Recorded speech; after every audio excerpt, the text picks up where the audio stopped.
Hello everyone. क्या आप भी आने वाले 2023 में अपना 10th बोर्ड का एग्जाम देने वाले हो और आप मैथ्स में अभी तक बहुत ज़्यादा कुछ नहीं किए हुए हो और आप चाहते हो कि आप मैथ्स में फुल मार्क्स लेकर के आए। आप मैथ्स में अभी से पढ़ करके फुल मार्क्स लाएं क्लास 10th 2023 में। तो सबसे पहले आपके दिमाग में कोई क्वेश्चन आएगा कि ये पॉसिबल है, तो इसका आंसर है हाँ, बिल्कुल आप ये कर सकते हो। लेकिन आपको एक तरीके से करना होगा, एक सिस्टमेटिक वे से करना होगा। अगर आप उस सिस्टमेटिक वे से करते हो तो चीजें आपके अंदर मीन्स आप कर सकते हो। ठीक है, अब होता क्या है ना, पहले नंबर कि स्टूडेंट पहले अपने आप को ही विश्वास नहीं दिला पाता है कि आप कर सकते हो, इसी रीजन से आप नहीं कर पाते हो। चलो बात करते हैं, लेकिन इसमें हम आपको क्या क्या बताने वाले हैं आज की इस वीडियो में। पहले कि कैसे आप सिलेबस को कंप्लीट करोगे कम से कम टाइम पे, ठीक है, उसको रिविजन्स कैसे करोगे, ये सब सारी चीजें बात करेंगे।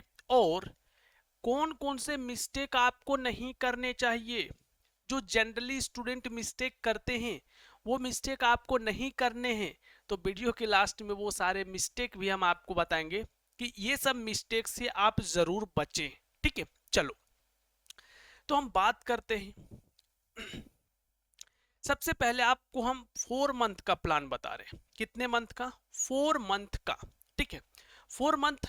अभी आप देख लो, आज ये वीडियो आपका मे बी अप्रोक्स अगस्त में अपलोड हो रहा है। ठीक है, तो अगस्त से सितंबर, अक्टूबर, नवंबर, दिसंबर, 4 मंथ का ये प्लान है। अब आप जब इस वीडियो को देख रहे हो उसके हिसाब से आपका 4 मंथ का प्लान होगा। अब समझना, ठीक है, आपके पास पढ़ने के लिए इस बार है कितना? तो मैथ्स में आपके पास टोटल पढ़ने के लिए है 14 चैप्टर। 14 चैप्टर आपको कंप्लीट करने हैं, जिसमें से कुछ चैप्टर छोटे हैं, कुछ चैप्टर बड़े हैं, लेकिन हम लोग पूरे चैप्टर को काउंट करते हैं। और आपके पास टाइम है 4 मंथ्स।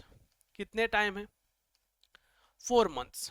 अब आप समझो, हर एक मंथ आप कितने चैप्टर कंप्लीट करोगे कि आपका सारा चैप्टर कंप्लीट हो जाएगा, समझना। ठीक है, अगर हम लोग मंथ वाइज देखें, मंथ वाइज, तो हर एक मंथ में आपको 3.5 चैप्टर कंप्लीट करने होंगे।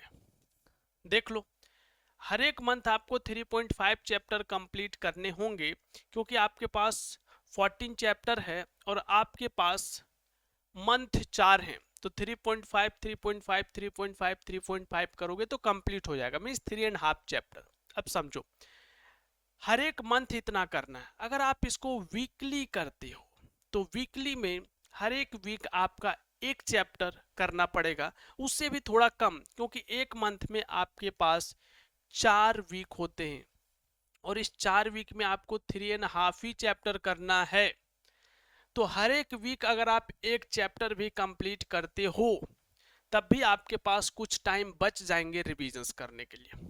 तो ये तो हो गया मोटा मोटा कि आपको एक दिमाग में माइंड मैप होना चाहिए कि आपको कितने चैप्टर कितने टाइम पे कंप्लीट करना है। ये एक अलग चीज हो गया, ठीक है, ये हम आपको बता दिए। अब आता है कि सर इसमें क्या क्या चीजें ध्यान रखना है। देखो, कोई भी चैप्टर आप कंप्लीट करते हो उसमें क्या क्या होता है? एक होता है कंसेप्ट, एक चीज आपका कंसेप्ट होता है, दूसरा होता है आपका क्वेश्चन आंसर। ठीक है, अब यहाँ समझो, किसी भी चैप्टर का जब आप कंसेप्ट पढ़ लेते हो तो आपको क्या करना है, उस कंसेप्ट का एक छोटा सा नोट्स बनाना, एकदम पतला सा, केवल कंसेप्ट का नोट्स, और इसको याद रखे पढ़ करके। कंसेप्ट को क्या करना होता है? याद रखना होता है। आप में से बहुत सारे स्टूडेंट को मैथ्स डिफिकल्ट इसलिए लगता है क्योंकि आपका कंसेप्ट याद नहीं रहता आपको। और अगर आपको कंसेप्ट याद नहीं होता है या याद नहीं रहता है, जिसके कारण से आप लोगों को प्रॉब्लम होता है, करोगे क्या? कंसेप्ट अच्छे से पढ़ो, बहुत अच्छे से कंसेप्ट क्लियर करो। अगर आप आपके स्कूल में टीचर बताएं, आप यूट्यूब से देखें, नहीं क्लियर हो रहा, अपने फ्रेंड से पूछो, जो आपके अगल बगल फ्रेंड है ना, उनसे पूछो। किसी भी तरीके से, अपने कोई भाई है, कोई और सिस्टर है जो बड़ी है आपसे, सीनियर है, उनसे पूछो। किसी भी तरीके से आप अपना कंसेप्ट को क्लियर करो। और अगर कहीं कोई नहीं है तो यूट्यूब जिंदाबाद है। एक वीडियो देखो, नहीं समझ आया दूसरा देखो, तीसरा देखो। ऐसा आपको किसी किसी चैप्टर में करना पड़ेगा, नहीं तो बाकी चैप्टर आपका ऑटोमेटिक सिंपल ही होते हैं। ठीक है, याद करते रहो, कंसेप्ट को बार बार रिविजन करो, क्वेश्चन आंसर। ठीक है, अब देखो जब आप कंसेप्ट क्लियर कर लो तो आपको क्वेश्चंस कहाँ से बनाना है। First, NCERT. एनसीईआरटी का आप सारा क्वेश्चंस बना डालो विथ एग्जाम्पल। एग्जाम्पल भी बनाना है, बुक में क्वेश्चन से एग्जाम्पल भी बना, प्लस अपना एग्जाम्पलर बना लो। एग्जाम्पलर भी आपको बनाना है, एनसीईआरटी और एग्जाम्पलर। एग्जाम्पलर में भी एक्सरसाइज क्वेश्चंस होते हैं और एग्जाम्पल क्वेश्चंस होते हैं, वहां पे भी पूरा बनाओ। ये दो चीजें बनाने के बाद भी अगर आपको लगता है कि आपके पास टाइम बच रहा है, फिर आप R D Sharma, R S Agarwal की साइड मूव कर सकते हो और वहां से आपको पूरा क्वेश्चंस बनाने का जरूरत नहीं है। हम पूरा नहीं बनाने बोल रहे, वो क्वेश्चंस बनाना जिसके बगल में आप देखोगे कि लिखा हुआ है कि ये पूछा गया है 2022 में, 22 में नहीं, 2018 में, 2019 में, इस तरीके। हाँ, 2022 का भी तो बोर्ड हो चुका है तो उसका भी दिया हुआ रह सकता है ना, तो वहां पे आपको लिखा हुआ मिलता है, वो सब क्वेश्चंस आप बना लो। ठीक है, तो इस तरीके से आप लोग क्या कर सकते हो कि ये चीजें कर सकते हो। अब कोई स्टूडेंट होंगे जो आर डी शर्मा या are S Agarwal he follow आप कर रहे हो, तो आप फॉलो करो, फॉलो करो R D Sharma, R S Agarwal, लेकिन ट्राई करो ये दोनों बुक को करो। कैसे करेंगे, ध्यान से देखना। आप ना इस बुक का सारे क्वेश्चंस को देखो। मान लो आप एग्जाम्पलर देख रहे हो, तो एग्जाम्पलर में मान लो 50 क्वेश्चंस है, तो जब आप आर डी शर्मा बना लिए हो तो 50 में से आपको दिखेगा कि 40 क्वेश्चंस ऐसा है जिसको बनाने का जरूरत नहीं है ही नहीं बनाने का जरूरत। केवल 10 क्वेश्चंस ऐसा है जो हमको बनाना पड़ेगा। समझ में आ गया?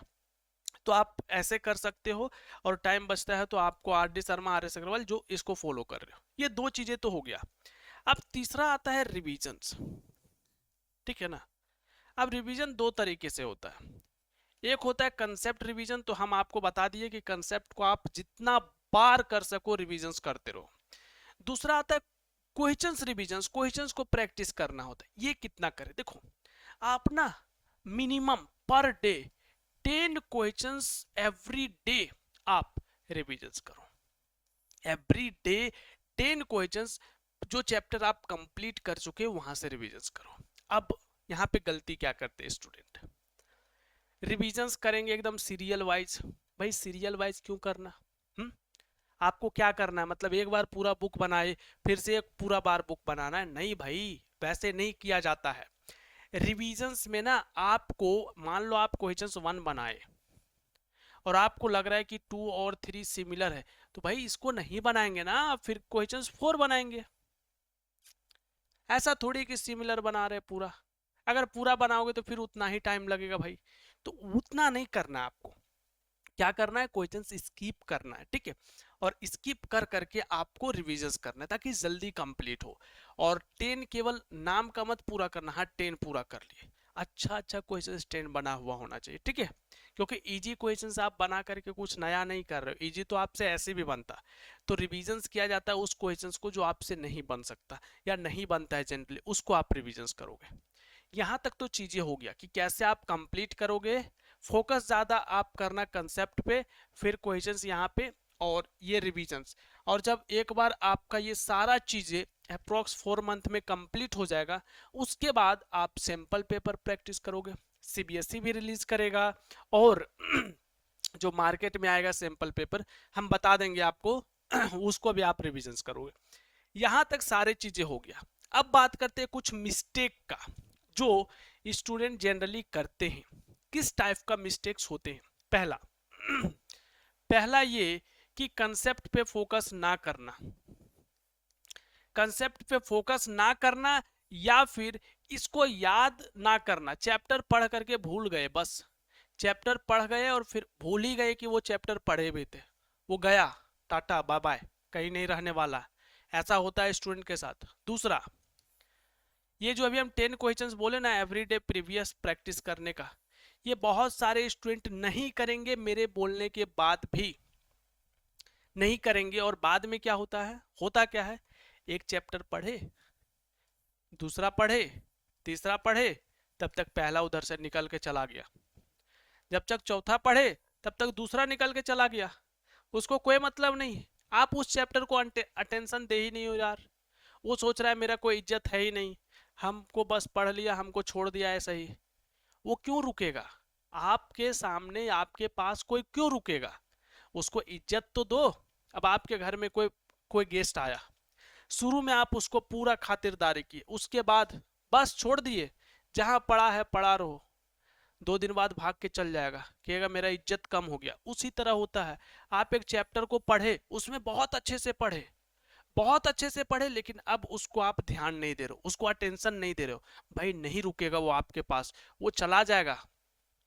फिर आप उसको अटेंशन दे करके बुलाओगे, फिर वो आएगा। तो इसलिए ना, यही समझो कि उसको जाने नहीं देना है। एक बार आ गए भाई, तो तुमको हम यहीं रखेंगे। उसके लिए उसको बीच बीच में अटेंशन दो, उसको खाना पीना दो। खाना पीने का मतलब क्या? उसको रिवीजन्स करो, उसका कंसेप्ट रिवीजन्स करो, 5 6 क्वेश्चन 10 क्वेश्चन रिवीजन्स करो, तो वो चीजें नहीं जाएगा। रिवीजन्स मोस्ट इंपॉर्टेंट है, मोस्ट मोस्ट मोस्ट इंपॉर्टेंट, सबसे ज्यादा इंपॉर्टेंट। ये करो, ठीक है। तीसरी चीज है ये कि देखो, ये 2 चीजें तो हम बता दिए, ठीक है। तीसरा चीज है ये तो देखो, ये सबसे जरूरी चीज हम आपको बता दिए कि ऐसा स्टूडेंट मिस्टेक करते हैं, ठीक है। ये बहुत ज्यादा स्टूडेंट मिस्टेक करते हैं, ठीक है। तीसरा आपको बताते हैं कि बहुत सारे स्टूडेंट ना रिप्रेजेंटेशन पे ध्यान नहीं देते हैं, ठीक है। रिप्रेजेंटेशंस क्या, कि जब आप क्वेश्चन आंसर बना रहे हो, तो क्वेश्चन आंसर बनाते समय क्या करते हो कि बस जैसे तैसे रफ में बना लिए, वो अच्छा है, आप रफ में बना रहे हो वहां तक ठीक है। लेकिन क्या करो, जब आप रिविजन्स करो ना, उस समय आप प्रॉपर वे से बनाओ, जैसे आप समझ लो कि एग्जाम में लिखोगे, उस तरीके से आपको बनाना है। तो अगर आप प्रॉपर वे से बनाओगे, तो यहाँ पे भी आपका सही रहेगा, फिर कोई इशू नहीं आएगा, आप एग्जाम में जा करके डायरेक्ट लिख सकते हो, ठीक है। तो ये कुछ चीजें हैं जहां से आप मैथ्स को कंप्लीट कर सकते हो और आएगा आपका अच्छा मार्क्स। बहुत सारे स्टूडेंट के आते हैं, मेरे भी जो स्टूडेंट थे इस बार के, उनके भी आप एक स्टूडेंट का तो 99 मार्क्स आया मैथ्स में, एक का 99 मार्क्स मैथ्स आया मैथ्स में, ठीक है। और एक स्टूडेंट का आया 94 मार्क्स, और एक स्टूडेंट का आपका 99 94 था, हाँ, एक का आया था 92 मार्क्स। ये मैथ्स का मार्क्स था उन लोगों का, ठीक है, इस बार का बता रहे। इस तरीके से मार्क्स आया स्टूडेंट का, तो आपका भी आ सकता है, बट जो चीज़ें हम बताते हैं उसको अगर आप फॉलो करोगे तो। आई होप ये चीज़ें आपको समझ में आया होगा। कोई डाउट हो नीचे कमेंट करके बता सकते हो, ठीक है ना। चलो, चैनल पे न्यू हो सब्सक्राइब करो, बेल आइकन प्रेस करो। मिलते हैं आप लोगों से अगले वीडियो में।